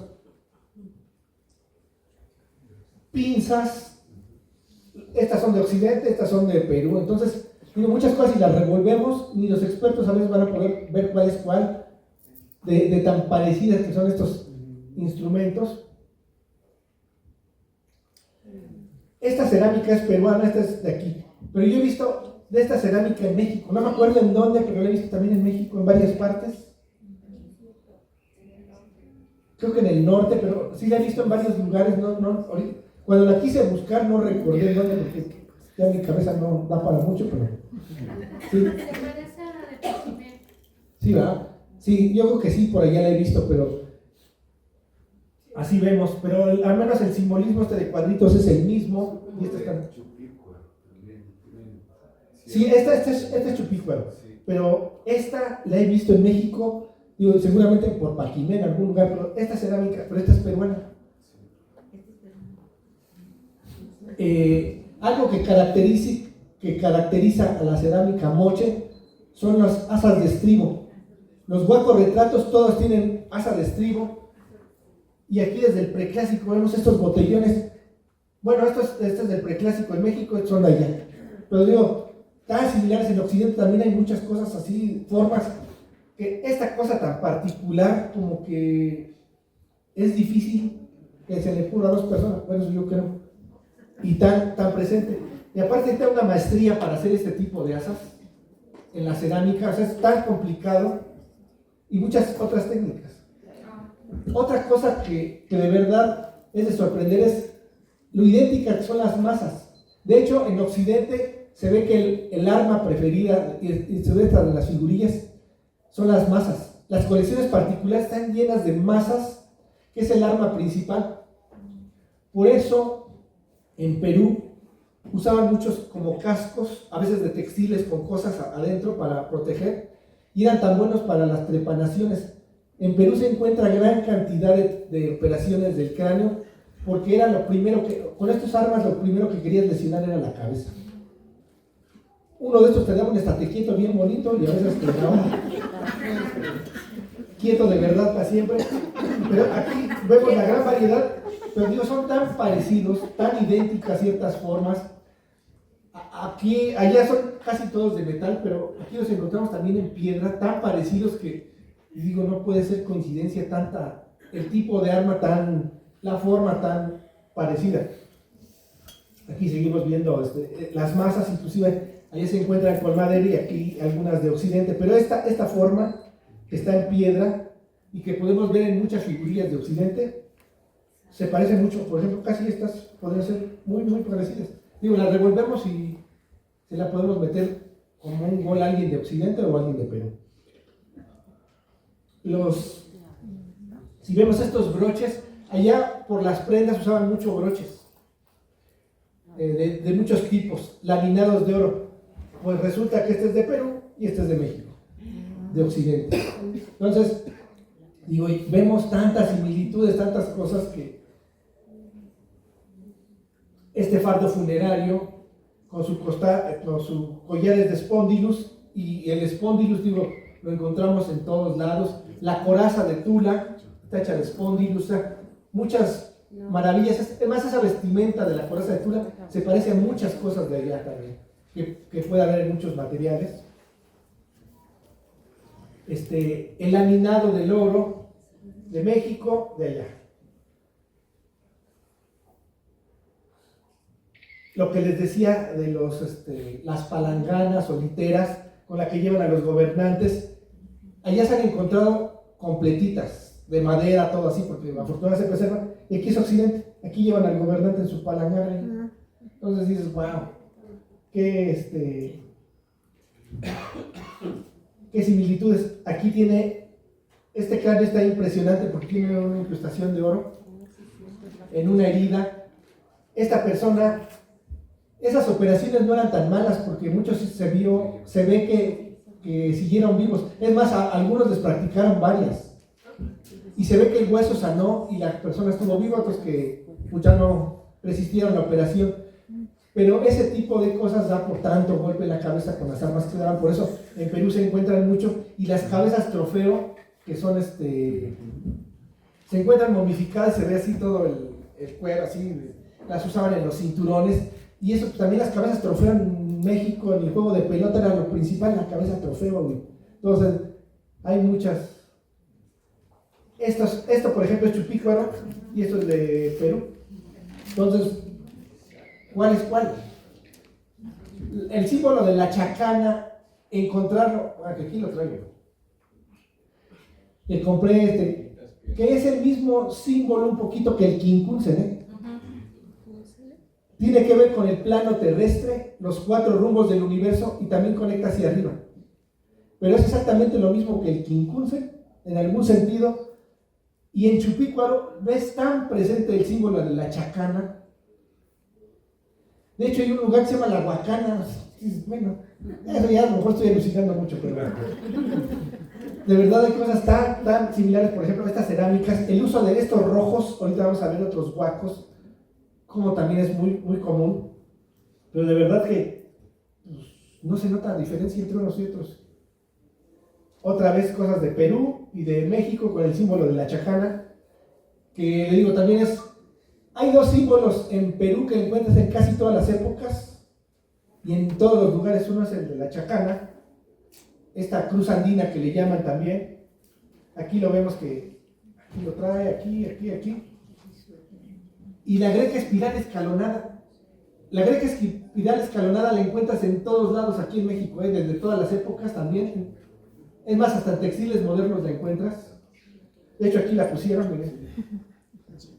Este simbolito lo encuentras desde el área maya. De hecho, en Toniná hay unas enormes.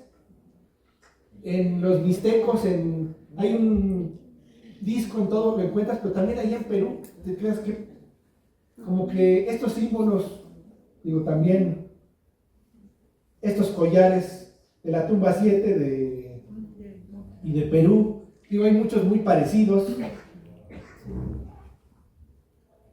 Aquí vemos exactamente este disco de no me acuerdo si es brocha pectoral,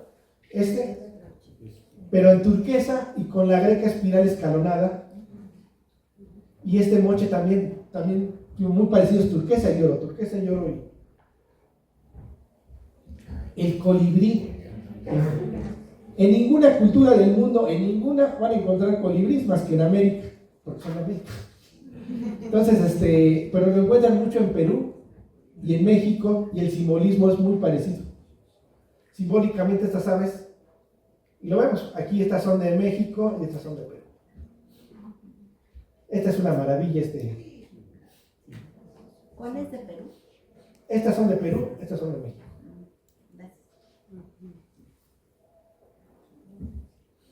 Ahora, algo que nos une a los moches, a Teotihuacán y los moches, las teorías de cómo acabaron las 2 culturas son las mismas. Que llegó un grupo foráneo, que sus dioses ya no estaban funcionando y la gente se rebeló contra ellos, y que hubo un cambio climático.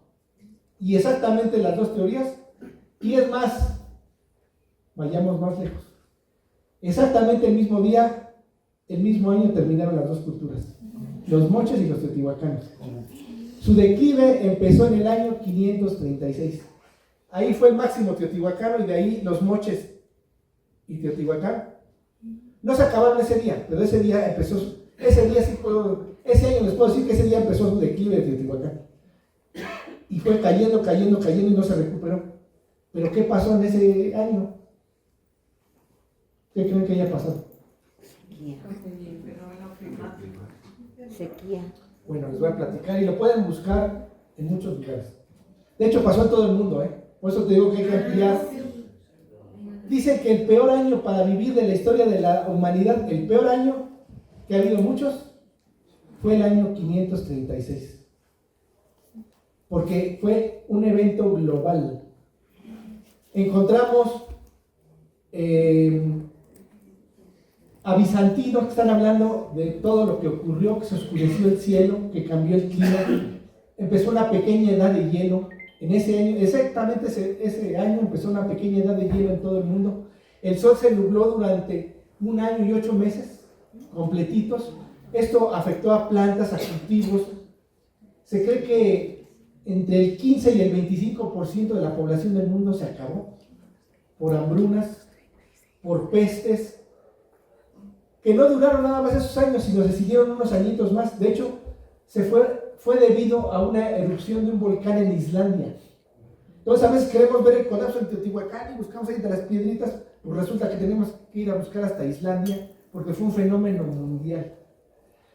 Este megavolcán hizo erupción, tapó el cielo, enfrió el clima, los cultivos murieron porque hay relatos en China, en Bizancio, en Irlanda, en muchos lugares que hablan de todo, cómo se nubló el cielo y se veía el cielo opaco, no brillaba.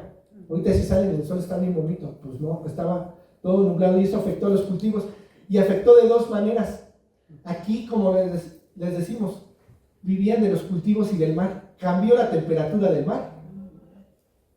Curiosamente se volvió más cálida, a pesar de que se hizo fría.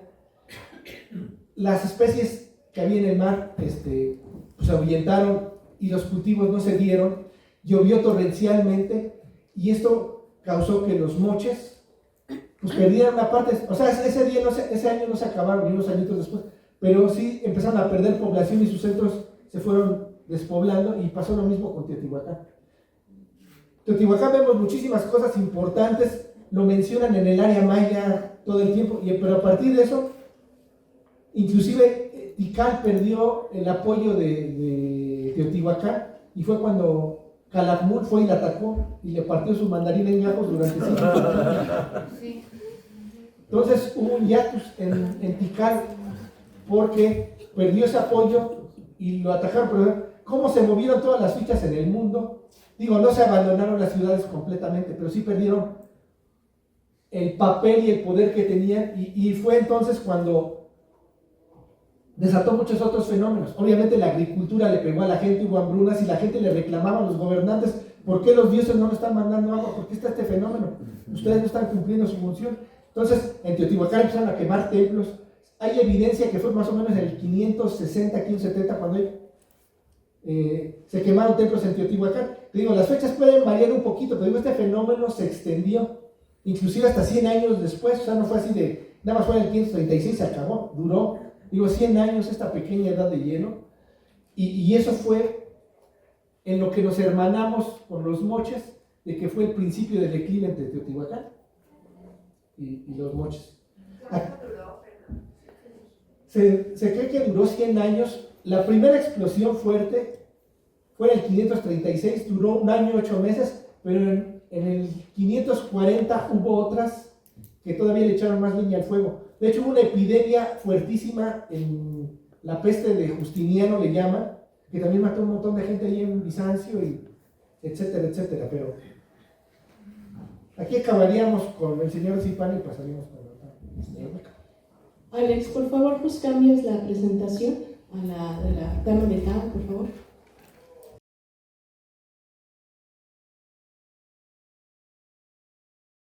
El señor de Zipán se encontró en el 87 más o menos, y es más o menos del año 300.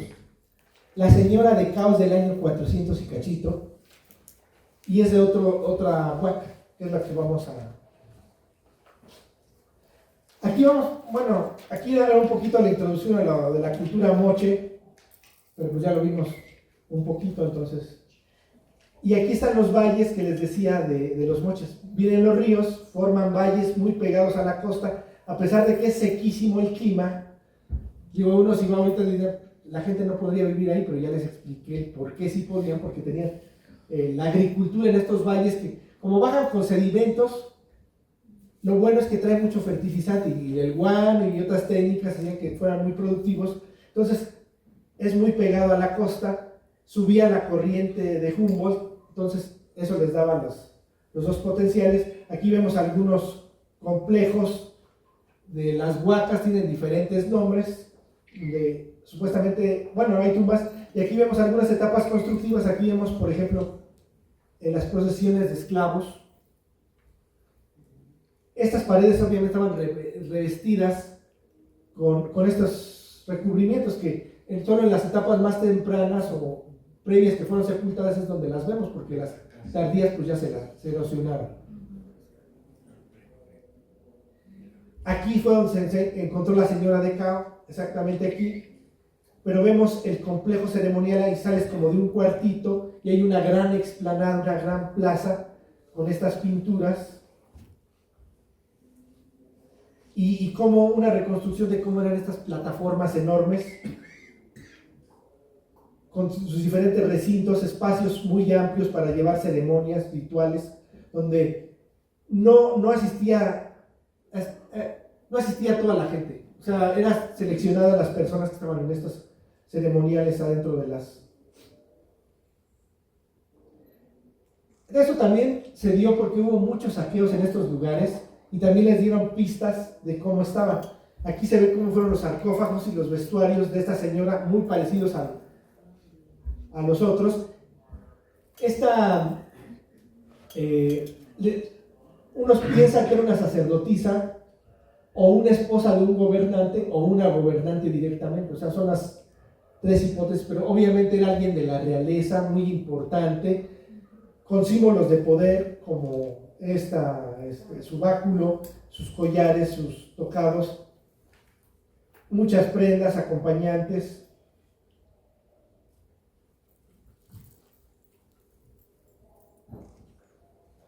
Aquí vemos cómo le están haciendo pruebas. Este es más reciente, no creo que fue de los 2000 que se empezaron a hacer estos estudios con escáneres. Se le dio el nombre de Cao porque ahí se encontró en el lugar, así le damos los nombres luego a los arqueólogos por los lugares cercanos que hay. Aquí, como era su vestimenta, también vemos que relucían como el oro y la plata, que eran lo que llevaban, sus narigueras, collares tocados con atributos felinos, sus báculos estos de poder. Y lo maravilloso es que esta se encontró más momificada y tenía tatuajes de arañas, serpientes, jaguares, mariposas, caballitos de mar, porque estaban muy relacionados con el mundo marino también, o sea, el mundo terrestre. Y vean qué maravilla. Obviamente, en algunas figurillas de Occidente se ve que no traen ropa, sino o están pintados o están tatuados. Caben las dos posibilidades. En este caso, en México se encontró hace muchos años lo que le llaman la momia tolteca, que también traía este tatuaje. Se lo encontró en una parte, creo que de Hidalgo. Entonces era algo común el tatuaje corporal. Por eso se piensa que podía ser como más mística, más sacerdotisa por estos símbolos que traían sus vestimentas, también su vestido con las telas más finas. Aquí otra vez cómo estaban sus tatuajes. La momia, joven, 20, 25 años. Lo que se sabe es que estaba embarazada por la flacidez del estómago. Dio a luz. Posiblemente el niño vivió o no, porque no se encontró con ella.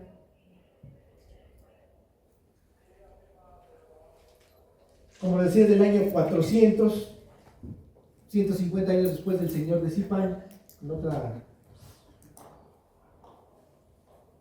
las personas que la acompañaron, cómo está exhibida en su museo, una recreación y su momia. Otra recreación de cómo se pudo ver con sus vestimentas. Aquí no cuesta tanto trabajo hacer la reconstrucción porque tiene exactamente toda su vestimenta, su apariencia, hasta sus tatuajes.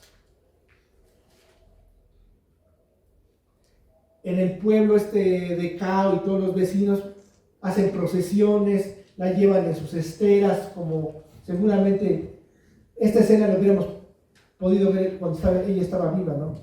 Obviamente hasta las personas, muchas de ellas muy parecidas a los que vivieron ahí en esos lugares. su corona de felino, a lo mejor es Yapaek el que trae ahí en... Tiene también una especie de atlas o lanzadores de dardos también, aquí los vemos en oro. Aquí se atoraba para propulsar las armas. La vemos la complejidad de los huacos, que eso es lo que nos habla realmente de cómo eran las personas, cómo vestían, cómo vivían. Inclusive hay huacos eróticos donde podemos ver las posiciones sexuales, donde exaltan sus símbolos. Hay un paseo donde puedes tomarte fotos en unos huacos gigantes que ya hicieron en Trujillo, por ahí, la población. Entonces nos habla de su vida cotidiana. Digo, son tan reales que podemos ver enfermedades, actividades, y eso es el único documento que tenemos de estas personas. Bueno, los acompañantes, que tenía 3. Otra vez el oro y la plata con animales marinos, terrestres, por esa importancia que le daban a esas actividades. Increíble que en estos montículos de tierra existan esos tesoros tan maravillosos y que todavía hasta el presente sigan dando y van a dar todavía más. Una etapa constructiva con estos murales con los que se adornaban. Ahí donde se encontró la señora de acá, hay otros murales que nos hablan de actividades ceremoniales, religiosas, de la vida cotidiana. Entonces, a través de estos documentos, esto como se puede ir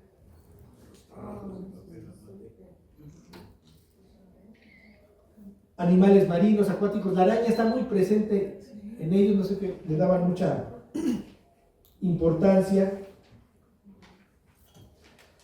El decapitador, Ayapaek, aquí vemos cabezas de cóndor, su cara felina aquí con la cabeza del decapitado, su tumi, sus tentáculos.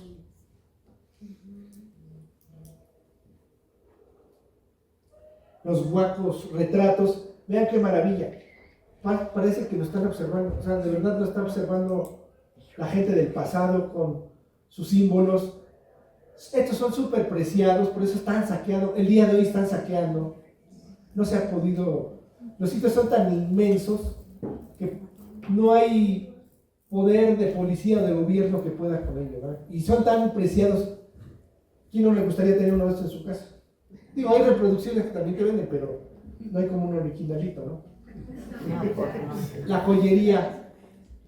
Yo fui a un lugar de Perú, a un mercadito en Lima, porque yo colecciono monedas y quería comprar monedas de allá.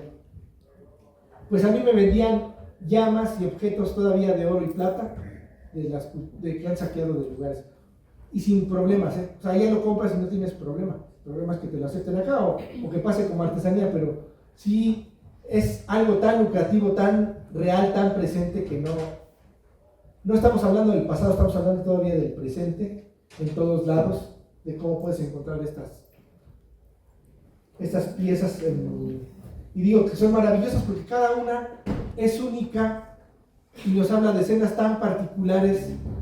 Entre esto y las pinturas que tiene la cerámica, es como son los únicos documentos con los que podemos ir develando cómo era la cultura moche. Sí, maravillosos.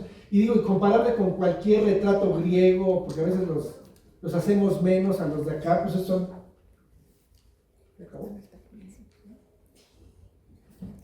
Creo que ya acabó. Bueno, pues muchas gracias.